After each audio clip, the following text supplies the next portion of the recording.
ready. GMA Weather, serbisyong totoo ng GMA News. Maalinsangang panahon ang paghandaan ngayong weekend.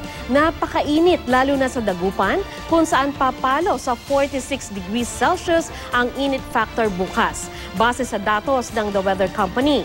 Sa kabila nito, asahan ng ulan sa mga rehiyon ng Ilocos, Cordillera, Central Luzon at Bicol sa hapon. Sa linggo, uulanin ang southern section sa umaga at sa hapon buong Luzon na ang may thunderstorms. Sa Metro Manila, bagamat hindi bababa sa 38 degrees Celsius ang init factor sa weekend, may tsansa pa rin ng ulan. Buong Visayas naman ang may maghapong ulan bukas at magpapatuloy yan hanggang linggo. Sa Mindanao, kung saan umiiral ang Intertropical Convergence Zone, partikular sa southern section, makararanas ng ulan mula umaga hanggang gabi bukas.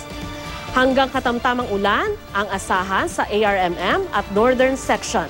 Ganyang panahon din ang asahan sa linggo. Yan ang latest mula sa GMA Weather. Magplano para sigurado I am ready. Serbisyong totoo ng GMA News.